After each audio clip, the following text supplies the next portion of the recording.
Metabolic Control Analysis, MCA in short, is a mathematical framework used to assess how the control upon the steady-state values of the system's variables is distributed among the different reactions. Let's break this down. Let's consider this simple biochemical network. If we let the system follow its dynamics, it will reach a steady state. These two plots, for example, show how the concentration of the different species and the fluxes of the different reactions change over time. As you can see, after an initial transient, all the variables reach a plateau, and they don't change anymore. This means that the steady state is reached. Now, the question is, what happens to this steady state if we change the activity of an enzyme, for example, the enzyme catalyzing the first reaction? In general, we expect that the system will adjust to this perturbation and that a new steady state will be reached. This is what happens in our example, where at time 80 seconds we changed the activity of the enzyme. In particular, we doubled it. Now, we may want to quantify how different these two steady states are. More specifically, we may be interested in how much the steady-state concentration of a given species or the steady-state flux of a given reaction changed as a consequence of that perturbation. The control coefficients are used precisely for this purpose. There are two kinds of control coefficients in MCA: the flux control coefficients and the concentration control coefficients.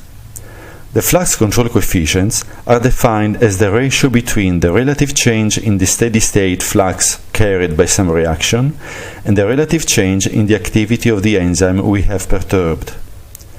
Likewise, the concentration control coefficient is defined as the ratio between the relative change in the steady-state concentration of a species and the relative change in the activity of the enzyme perturbed. In both cases, the change in the enzyme activity must be understood as the perturbation we introduced in the system, while the change in the variable, either flux or concentration, is a consequence of such perturbation. The higher the control coefficient, the higher the control that the enzyme exerts on that variable. The reason for the perturbation to be taken infinitesimal is that the system's behavior is nonlinear. What we mean by that is that the response of the system, for example the change in the flux J or the concentration S, is not proportional to the change in VI. The values of these two ratios, then, depend on the amplitude of the perturbation. This introduces an ambiguity in how to define the control coefficients. To do away with such ambiguity, the control coefficients are defined for infinitesimal perturbations. When the perturbations are infinitesimal or very small, the behavior of the system can be approximated by linear response, and these ratios become unequivocally defined. Now, let's perform a metabolic control analysis in Copasi.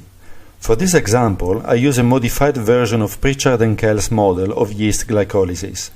You can download the original model from JWS Online or Biomodels. To calculate the control coefficients in Copasi, we select Metabolic Control Analysis from the task subtree and click Run. This is the result of our analysis. This first tab contains the values of the elasticities. We'll go back to this later. For now, let's skip it and go to the second tab. In this tab, we have all the flux control coefficients organized in a matrix. Rows and columns have the same name, but they mean different things. The rows represent the fluxes of the reactions, while the columns represent the enzymes that catalyze the reactions. So this, for example, is the control that the enzyme HK, hexokinase, exerts on the flux of the reaction catalyzed by TPI, triose phosphate isomerase. It's easy to see that if our biochemical network has n reactions, this matrix will have n by n entries. Please note that the control coefficients can be negative. This means that if we increase the activity of this enzyme, the flux of this reaction will decrease. Like in all matrices displayed by Copasi, there is also a color code to help you. Intense shades of green are associated with higher control coefficients. Intense shades of red with highly negative coefficients. The pale cells are associated with coefficients close to 0. You will also notice that some entries of this matrix have the same number across a given column. This means that the control exerted by the enzyme on the corresponding fluxes is the same.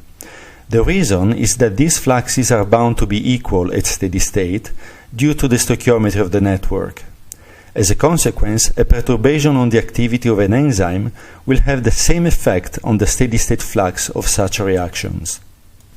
In this other tab, you have the matrix of the concentration control coefficients.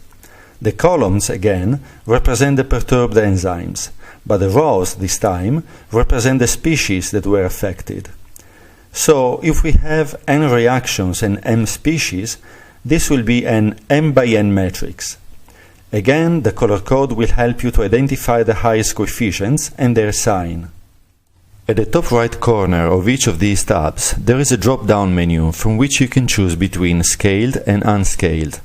The scaled control coefficients are those we have introduced before, and they are defined as the ratio between the relative change in the variable, either a flux or a concentration, and the relative change in the parameter, the enzyme activity. Sometimes, however, we are interested in the absolute change of these quantities, and this is when we use the unscaled control coefficients. The unscaled control coefficients are defined as the ratio between the absolute change in the variable and the absolute change in the parameter. Now, let's go back to the tab of elasticities. We consider them last because they are not usually the primal focus of modelers. However, they are important to derive the value of the control coefficients. The elasticities quantify the effect of a metabolite on the flux of a reaction, if that reaction is considered in isolation from the rest of the network.